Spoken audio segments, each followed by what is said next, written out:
Doctor गाल। कबीर जी ने सारे रास्ते रिजेक्ट कर दिए सारे। कबीर जी ने सीधा एक शॉर्ट तरीका बता दिया, पक्षी वाली चाल बता दी, शब्द भी अंगम चाल हमारी कहें कबीर सतगुरु दे तारी और खुला कपाट शब्द। कबीर जी ने सारी जाप अजपा अनद सब रिजेक्ट कर दिए था गए और सीधा हमारे को एक तरीका बताया, पक्षी की तरह उड़ो डाल से सीधे पहुंचो वहां पर। हमने जरूरत नहीं पैड़ी पे पा रखने की, बिन पग का जापन थरे झुमकरा और मकर तार की डोर सुनोरे झुमकरा।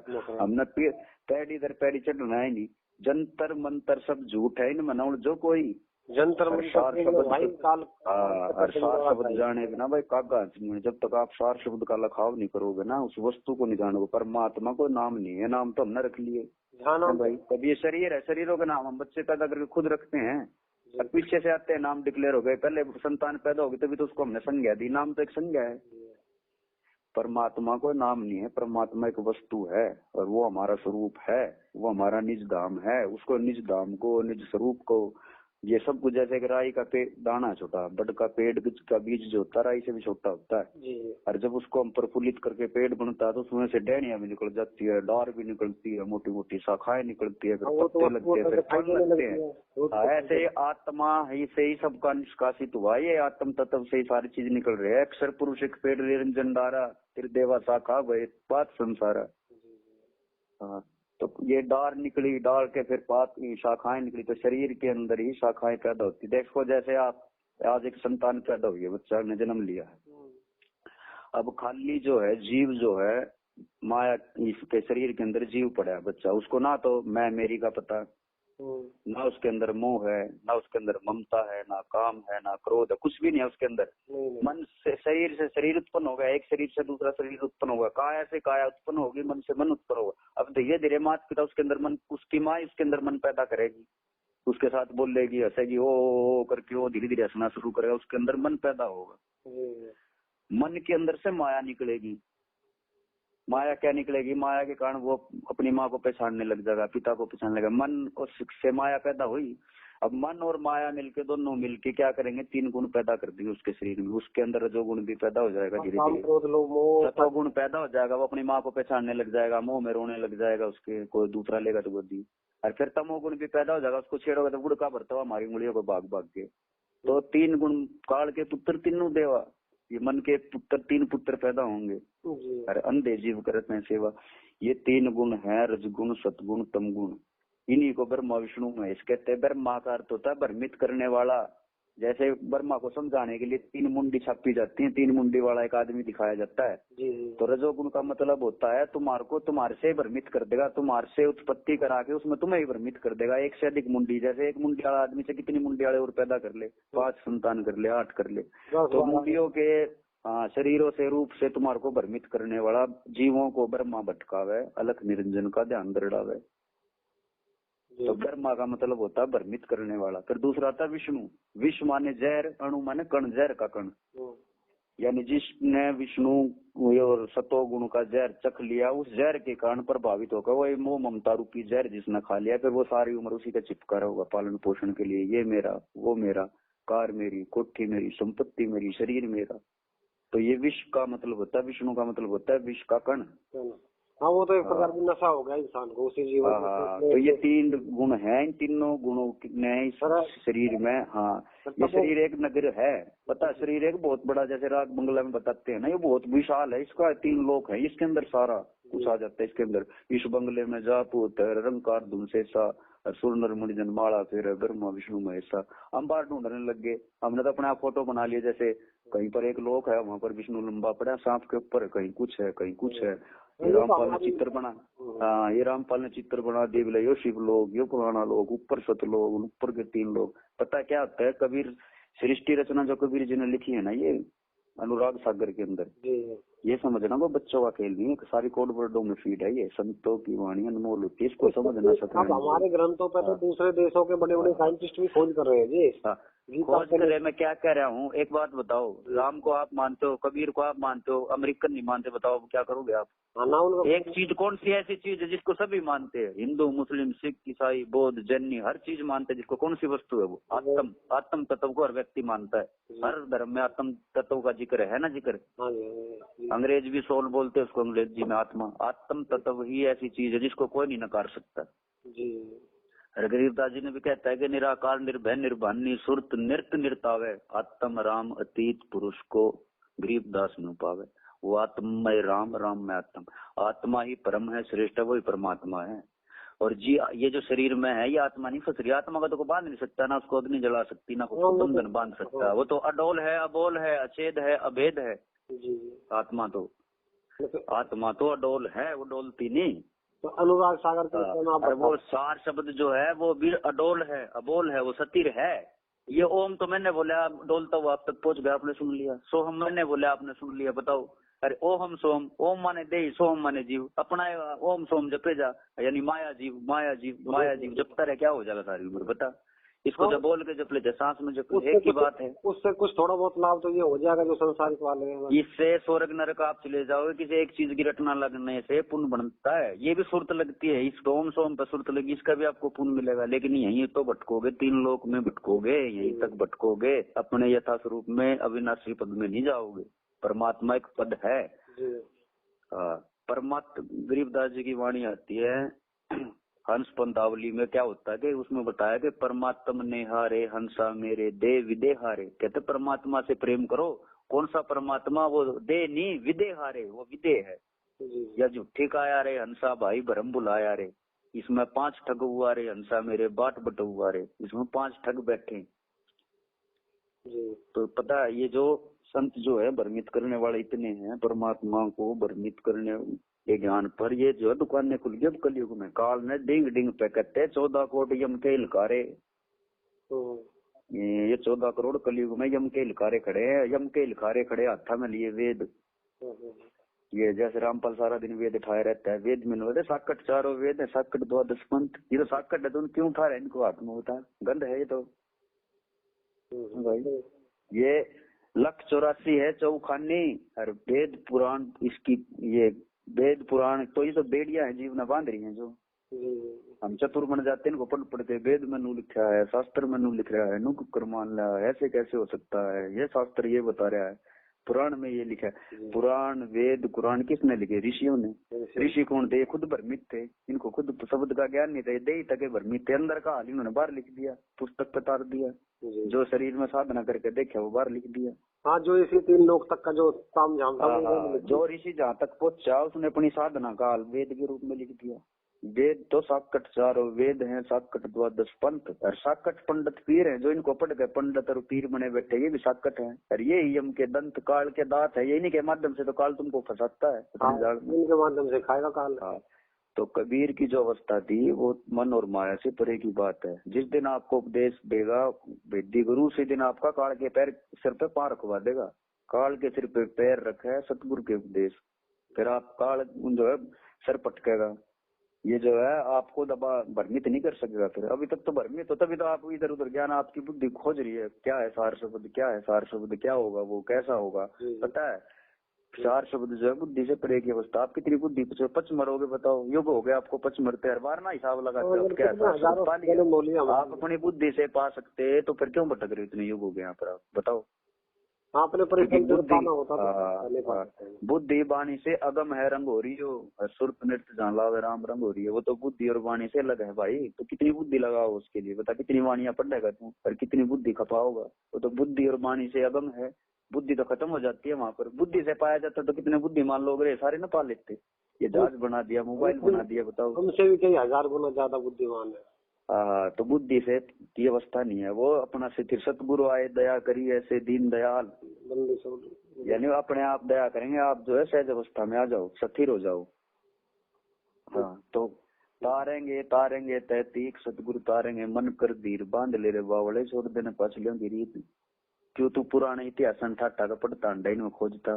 तू पाछलियों की रीत ना छोड़ दे तू। ये जो पाछलिया ने लिख के जा रहे किताबा में, ये के लिख के जा रहा है, वो संत के लिख गया था, वो संत के लिख गया था, वो ना लिखता तेरे फिर कैसे खोजता तू?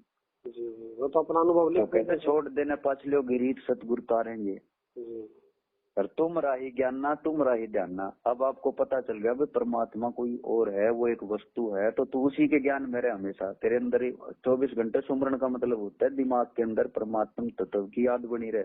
ये तो आप दया करो परमात्मा फिर जन्म ना होवे, दया करो अपना भेद दो, हमने अपने स्वरूप में सृजित कर दे वापस। ये तो कहते हैं तुम रही ज्ञाना तुम रही ध्याना तुम रे तारण की प्रतीत। आप क्यों किसी गुरु पास धरते हो? कहते हैं उसी के ऊपर आप धरो, तुम्हारे ही तारण की प्रतीत है, यानी तुम्हारी ये बात है जी तुम तार सको।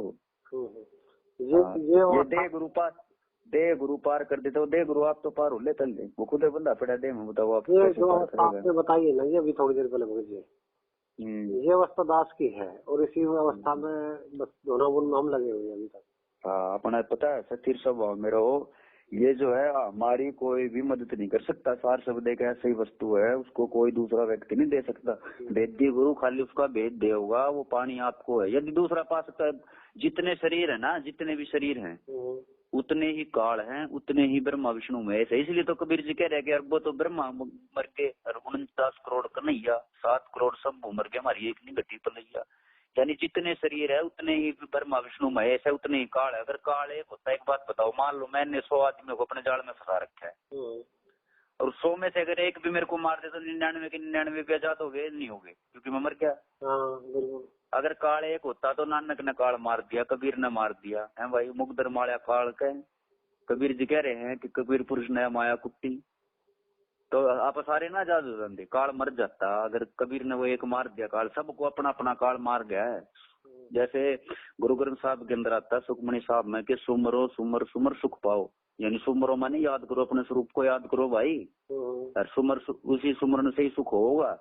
और कल कलेश तन माही मिटाओ, कहते हो काल तेरे तन में छुप रहा भीतर, और तुमने मारना है वो। अगर परमात्मा ने मारना होता परमात्मा पे मार देता, तेरे तो क्या नहीं कहता मन मारो सुरत को डांटो रे, मन मार सुरत को डांटो रे, निर्भय बनो फकीर, और छोड़ कपट का खेल बताऊं तन तरने की तदबीर।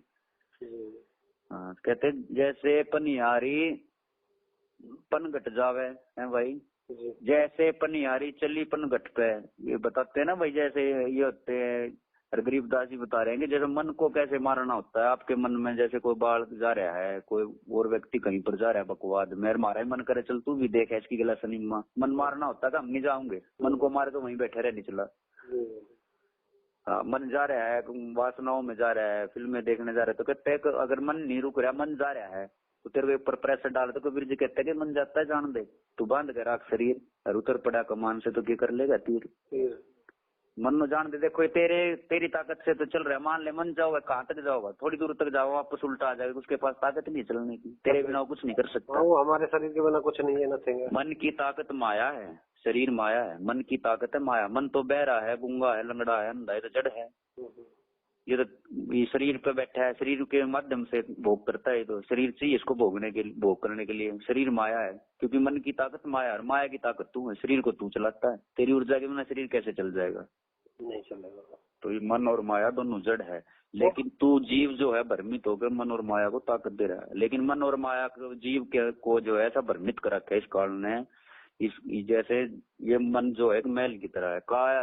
कबीर जी का एक शब्द है कि सतगुरु मोहे दीनी अजब जड़ी, रिया है जड़ी मोहे प्यारी लागे अमृत रस की भरी।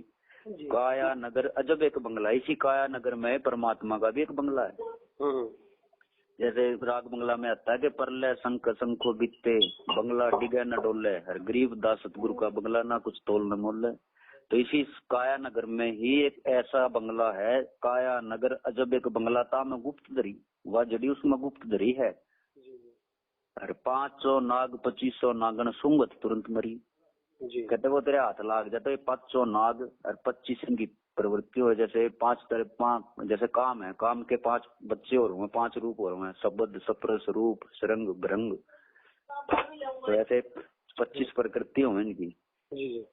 अच्छा अब जैसे अष्टंगी का क्या मतलब होता है? अष्टंगी तो नॉर्मल तो यही बता देगा 8 अंगों वाली। 8 अंग ना, ये तो गलती है ना, रामपाल ने भ्रमित कर दिया लोगों को, अष्टंगी का मतलब बता दिया। वो अष्टंगी नहीं तो अष्टभुजी कहते हैं उसको, तो 8 भुजा यानी अष्टभुजी।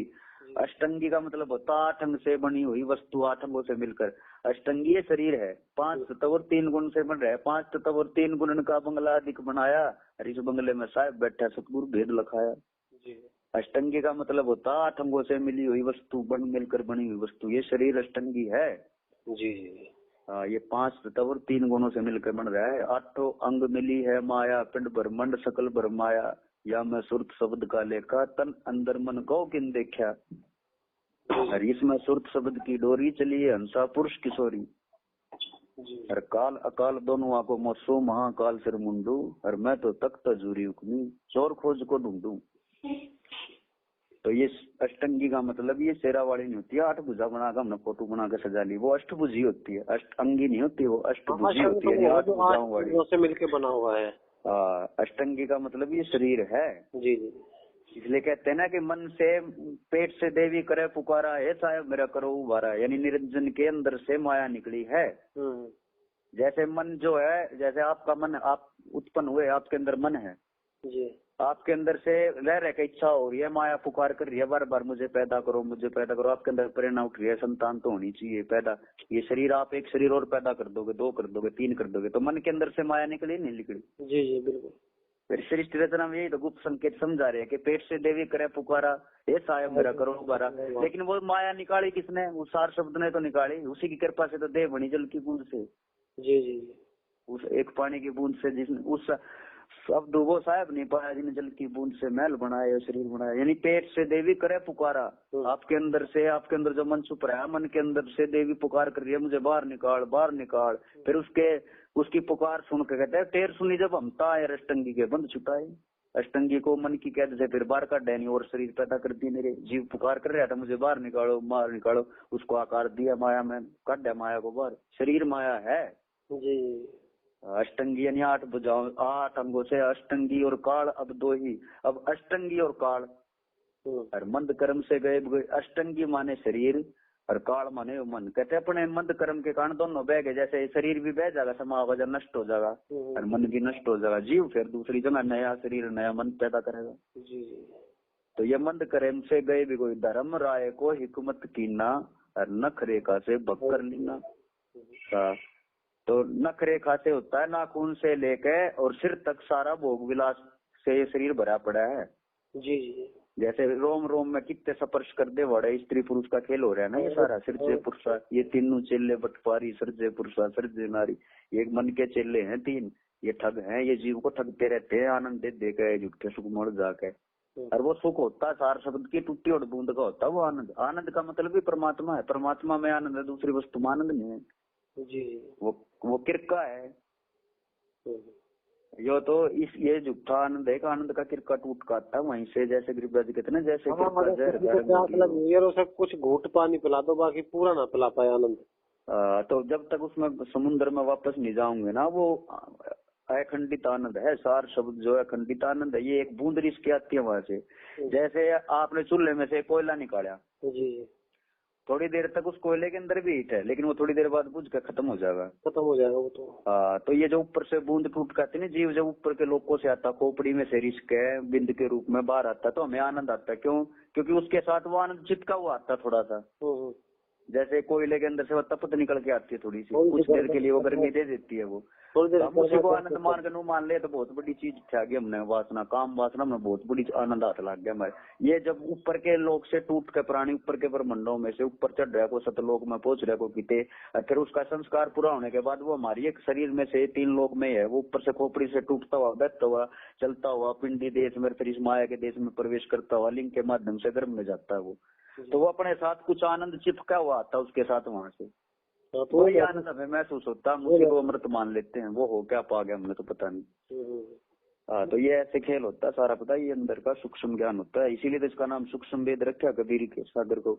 लेकिन हम उसको स्थूल जगत में ढूंढने लग जाते हैं। वाणी पढ़ी कहाँ पर है 12वां पंथ, वाणी पढ़ी कहाँ पर है देवता, बाहर ढूंढने लग जाते हैं उनको। आप बता रहे थे ना अनुराग सागर के विषय में, पहले कुछ बता रहे थे कि बहुत गहरा। ये अनुराग सागर में जितनी भी बातें लिखी हुई है, जैसे सार ये रामपाल बताता है कि सतपुरुष ने 16 पुत्र उत्पन्न करे, विवेक दयाल धैर्य। ये पता क्या है, शरीर के अंदर जब सार शब्द से आप संपर्क में आओगे ना, सार शब्द से को आप लखाव हो जाएगा आपको जी। तो फिर सार शब्द से जो है 16 पुत्र कैसे पैदा होंगे, आपके अंदर 16 गुण प्रकट हो जाएंगे। विवेक, धैर्य, संतोष, वैराग, त्याग, आपके अंदर इतना संतोष आ जाएगा, आप ऐसे संतुष्ट हो जाओगे, आपको कोई भी इच्छा ही नहीं बाकी रहेगी। सतगुरु मिले तो इच्छा मिट्टी, पद मिल पदे समाना, यानी आप अपने ही पद में समा जाओगे जाकर, आप निज स्वरूप में अपने। अरे चलन सा उस लोक पठाऊं जो आदि अमरस्ताना। 3 गुणों की भक्ति में भूल पड़ा संसार, हर कहे कबीर निज नाम बिना। निज माने मेरा खुद का निजी। कबीर नू नहीं कह रहा मेरे नाम बिना, वो कह रहे निज नाम बिना। निज माने खुद का नाम बिना तू कैसे उतरे पार। तू अपना नाम खोज, तेरा क्या नाम है। हम तो देगा नाम को पता हमारे को, आप बता दो मेरा नाम बबली है। अरे बबली तो शरीर का नाम है, शरीर का नाम तो संसार ने रख दिया तेरे हड्डों का किसान करने के लिए जी। जो शरीर के अंदर जीव बैठा उसका क्या नाम है, वो चीज है, वो वस्तु। हाँ, कबीर जी का शब्द है ना कि गुण इतना बता दियो जीव कहाँ से आया जी। हाँ, तो कहने का मतलब है कबीर जी कह रहे हैं कि कहें कबीर निज नाम बिना। निज माने खुद का, मेरा खुद का निजी। निज नाम बिना कैसे उतरे पार। जब तक तू अपना निज नाम नहीं खोजेगा ना, अपना नाम नहीं खोजेगा, जब तक तू इस 3 लोक से पार निकलेगा कैसे। तू दूसरों के नाम जपता अंडल लाग रहा है, कदे विष्णु के नाम जपन लाग जा, हरियम परियम तरियम ओम ओम करने लग जा। दूसरों के नाम से तू कैसे पार निकल जाएगा भाई। भाई दूसरों के नाम से कैसे पार होगा तू। तो दूसरे पार निकलेंगे कि वो खुद फंसे पड़े। दूसरे का आधार कार्ड, अगर मैं दूसरे कैदी का नाम जपने लग जाऊं क्या मेरे को छोड़ देगी गवर्नमेंट। ओ भाई जा तू तो कमाल कर दिया, तू तो दूसरे कैदी का नाम जपने लग गया। या मैं जज का नाम जपने लग जाऊं बैठ के, क्या जज मुझे बाहर ले जाएगा निकाल के। या मैं किसी पुलिस वाले का, जेलर का नाम जपने लग जाऊं जेल में बैठ के, वो मुझे छोड़ देगा। क्योंकि वो छोड़ देगा तो वो भी मरा, वो भी भीतर हो जाऊंगा। हाँ, तो कहते कहें कबीर निज नाम बिना, यानी कबीर का नाम नहीं जपना। तो जपो रे मन केवल नाम कबीर, यानी कबीर केवल नाम। कबीर का मतलब ना कबीर का नाम जपना। कबीर तो ये दे का नाम है। कबीर ने भी कोई आकार धारण करा अपना, अपनी शक्ति से, अपने शब्द शक्ति से एक आकार धारण करा हमारे को समझाने के लिए। उसका नाम कबीर धरा उन्होंने, तो बता। अब कबीर तो और बच्चों का भी नाम, कितने के नाम रख ले तू कबीर, बता। कबीर कबीर बोलने से क्या हो जाएगा बता। अगर मान लो कबीर कबीर नाम धर का सुमित नाम धर लेता, फिर क्या करते, फिर सुमित जपने लग जाते क्या तुम अपने। सही बात है, ये तो कुछ गहराई का। तो कहते सोहम शब्दम जग में लाए, यानी जीव तक का ही लेवल का ज्ञान, जीव संज्ञा को ही हमने उत्पन्न कराया है जग में। और 4 शब्द हमने गुप्त छुपाए जी। सोहम में थे ध्रुव प्रहलादा, ओहम सोहम वाद विवादा। ये ओहम सोहम तो वाद विवाद नहीं, झगड़े का विषय है ये तो। और हमारे को ये रामपाल घाटा जोड़ दिया, कितना देश इकट्ठा कर दिया ओम सोहम करके। कहते मेरे पास गुप्त मंत्र है। अरे याद क्या लिखा हो तेरे से पहले, तेरे से ज्यादा इतने विद्वान बैठे वो देगी ज्ञान, बता। तो इससे से महिमा बना रहा है। और 5500 साल बीतता, कलयुग बीतता, 5505 जब यो वचन होगा में बीत गया। एक बात बताओ आप, जिस समय कबीर ने वाणी लिखी, भारत में कोई अंग्रेजी कैलेंडर था? कोई नहीं था जी। सम्मत लिखी जाती थी ना। ये अपने आप अंग्रेजी कैलेंडर जोड़ गई। ईसा का जन्म कब हुआ, उसका कब हुआ, उसका कब हुआ, 97 पर। ये जो तिथि है संत तिथि तुथि नहीं लेते, तिथि तो समय में आ गई। तिथि का मतलब तो समय है, समय का मतलब काल है जी। मैं काल का तो जिक्र ही नहीं कबीर के ज्ञान में। काल का तो कोई महत्व नहीं, काल को तो दुष्ट बताया परमात्मा ने, इसकी तो कोई संज्ञा नहीं है। ये कोई तिथि तारीख नहीं है, ये 5505 जी। ये भी बहुत गुप्त बात है, ये बहुत विवेक की बात है। कैसे समझा जाओ भाई, ये जो है कोई गुप्त चीज बोल रखी है परमात्मा ने। अरे ये काल के दूत इससे में भ्रमित हो गए ढूंढने के लिए। टाइम देखने लगे कितना समय बीत गया, वो 5505 वो सेटिंग कर ली पूरी उसी समय की। अच्छा जी, एक बात थोड़ी सी बताओगे, मैं थोड़ा आप रुकना चाहूंगा। हाँ जी बोलो। देखो भगजी, जैसा मालिक ने बोला है, जो अभी कलयुग 3 चरणों में है। कबीर साहब ने जो बोला है कि 3 चरणों में कलयुग है। फिर फंस गए ना आप, फिर चरण गिनने लग गए ना। 3 चरण का मतलब 3 लोक में काल है भाई, शरीर ही 3 लोक है जी। हाँ, तो उसमें जो ये हमारे रामपाल जी महाराज और अन्य भी, हमने जैसे अपने नितिन जी है ना, मेरे नितिन साहब, मदन पंथी नितिन जी। अच्छा नितिन का मैं वो बताता हूँ आपको, इसने भी बहुत लोगों को भ्रमित कर दिया, बहुत लोग इसके पीछे पड़ गए। बहुत ज्यादा क्या है नितिन का पता है। हमारे पास एक नोट असली है, आपके पास एक नोट 500 का असली है। अब जो भी आपके पास नोट लेकर आ रहा है, आप उस 500 असली वाले से उसका मिलान कर लो, आपको अपने आप पता चल जाएगा कौन असली और कौन नकली। बाकी सारे अपने आप रिजेक्ट होते चले जाएंगे। हमारे पास असली वस्तु है कबीर जी। अब हम जो भी किसी भी संत को परखना है भाई, ये पूर्ण है या नहीं है, हम उसका मिलान कर लेंगे उसके साथ, हमें पता चल जाएगा असली एक नकली जी। नितिन साहब की मैंने भी कई वीडियो सुनी, उसकी एक वीडियो सुनी मैंने, वो बता रहा था भाई पूरे गुरु की कैसे पहचान करनी है तुमने। वो कह रहा है कि पूरा गुरु जो है भोगी नहीं होना चाहिए। ये आपने देखना, कहीं वो परिवार के साथ तो नहीं रह रहा, कहीं वो भोग विलास तो नहीं करता, औरत के साथ तो नहीं सोता वो। अगर वो ऐसा करता है तो वो पूर्ण गुरु नहीं है, कहता है ना वो ऐसी बातें। सुनिए आपने, सुनिए ना आपने भाई, वो कहीं वो गुरु बन के भी तो अपनी औरत के साथ तो नहीं रहते। एक बात बताओ मेरे को, मेरी तो उससे गरीबदास जी को कई बार है उनसे ना है, उनका एक भगत है मेरा, हमारा भाई है, गुजर भाई, हमारे सजाती भाई। तो उसने मेरे को बहुत रिक्वेस्ट किया, मैंने उनके सत्संग भी सुने, फिर उनको पर्सनली मुझसे बात कराई उन्होंने नितिन की। तो नितिन ने भी यही मारा कि मैं भी कबीर हूँ, तू भी कबीर है, ये भी कबीर है। मैंने की भैया मेरी बात सुनो। अरे कबीर है तो फिर क्यों शरीर में फंस रहा है तू? बता। मैंने ये बात उससे मेरी हुई थी काफी, मेरे पास उसकी रिकॉर्डिंग है 1.5 घंटे की। वो फिर पीछे भाग गया छोड़ के, उस पर नहीं फिर बात नहीं रुकी, मैं बताऊँ आपको। तो पता है क्या, एक वो आप विवेक करो, आपको खुद पता है, जब तक आप दूसरे से ज्ञान सुनोगे, दूसरों से प्रभावित होगे, आप यहीं भटकोगे। दूसरों से प्रभावित होना ही काल है। जी जी। परमात्मा इसीलिए कबीर जी आए थे, दूसरों के आश्रय तुम थे ना। हम कई मंदिरों में किसी ब्राह्मण गुरुओं के पीछे तो हम पड़े हुए थे। गुरुओं से हमारा पीछा छुटाने के लिए तो परमात्मा आए थे। उस शब्द सत्ता ने ही एक जीव भेजा था, भाई जाओ उनको चिता जीवों को जाके। वो देख सारे भ्रमित हो रहे, एक दूसरे के पीछे पड़ रहे हैं। अरे जीव जीव को गुरु बनाए बैठा, बता। एक कैदी दूसरे कैदी के पाप पकड़ने लग रहा है, मुझे आजाद कर दे, मुझे आजाद कर दे। कैसे कर देगा भाई? यो भी तो कैदी है भाई। एक जीव और दूसरे जीव को गुरु बनाए बैठा है यहाँ पर, बता। वो मैं भी, आप भी कह दो शरीर में, मैं भी 3 लोक में कह दूं, मैं ऐसा गुरु होता तो मैं बाहर नहीं निकल जाता शरीर से, बताओ। गरीबदास के हाथ में पार करना होता तो सबको ना ले जाता? क्या वो दयावान नहीं थे? सबको ले जाते अपने साथ पकड़ के। गुरु क्या, एक डाल पे 2 पक्षी बैठे, गुरु एक चेला रे। सर चेला तो चंचल है भाई, गुरु निरंतर खेला रे। यानी ये शरीर एक डाल है, इसमें गुरु भी बैठे, यानी शब्द भी है भीतर, हर जीव भी है, जीव चेला है। तो कहते हैं, कबीर जी कह रहे चेला तो चंचल है, चेला तो उड़ का एक डाल से दूसरे डाल पर भागता रहता है, इस देह ने छोड़कर दूसरी देह में घुसट जाता है, फिर उस शरीर को छोड़कर उस शरीर में घुस जाता है। लेकिन गुरु निरंतर खेला रहे। लेकिन गुरु भी पक्का है, गुरु भी कह रहा है मैं तेरे पीछे हूँ, चल तू कहाँ तक चलेगा, इस देह में तू बढ़ेगा, उसी देह में मैं शब्द रूप में पहुंच जाऊंगा। फिर कहते हैं कि इस पद का तुम भेद सुनो भाई, कौन गुरु कौन चेला रे। रामानंद को कम है कबीरा, शब्द गुरु हर चित चेला रे। बता देगा तो जिक्र ही नहीं, दे तो खत्म कर दी। शब्द गुरु है, चित चेला है। अब बगजी वो भेदी गुरु भी तो मिले कोई जो थोड़ा बहुत भेद बताए, सारी बात अभी। अब पता क्या होता है कि जैसे ये नितिन ने बता दिया कि वो देखो वो भोगी तो नहीं है, वो परिवार के साथ तो नहीं रहता है, कहीं वो अब भी भोग मिला। एक बात बताओ, गरीबदास जी ने 10 वर्ष की आयु में परमात्मा मिले थे, पूरे बच्चे भी हुए थे सारे। अच्छा, पूरा ज्ञान ये खोल दिया, फिर उन्होंने जवान होने के बाद शादी भी करी। अरे अगर मान ले शब्द में ही पूर्णानंद उसने पा लिया था तो क्या जरूरत थी? अभी इच्छाएं रहेगी थी कैसे उसकी? अभी ये भोग विलास की भी पता है। कबीर जी ने भी कहा कि डेरे डालो खुश रहो और खुश रहे लहे न मोक्ष, ध्रुव प्रहलाद भी पार होगी, गृहस्थी में क्या दोष। अब नितिन दास से को पूछने वाला हो, क्या तेरे माता पिता ने भोग विलास करके तो तेरे को उत्पन्न किया होगा? तू कह रहा है कि मुझे ये इसके चेले कह रहे हैं कि कबीर का अवतार है। अरे कबीर का अवतार है तो 10 साल तक राधा स्वामी पंथ में क्या कर रहा था? तुम उसी को अब काल का दूत बता रहे, तू बता 10 वर्ष तक तुम वहाँ क्या करने गया था? वहाँ धक्के खाए थे। तू ईशा अंतर्यामी था, ईशा परमात्मा का अंश था तू, और तू 13वां वंश चला होगा है। तो फिर तुम आ गया टिंडे लेने गया था तू 10 साल तक राधा स्वामी में, जब तेरे को 13 वंश के रूप में तेरे को डिक्लेयर करके भेज दिया था। कबीर तो नहीं गया कहीं भी पंथों में धक्के खाने, गरीबदास जी ने कहीं धक्के नहीं, जो परमात्मा के अंश है उन्होंने कहीं धक्के नहीं खाए। बता दे कौन से गुरु बना लिए? 10-15 वर्ष पे किन के पास भटके हुए बताओ मेरे को? कब दादू जी किसके पास भटके थे? कब घिसादास किसी के पास भटके थे? बताओ। कोई नहीं भटका, वो तो अपने वहीं से।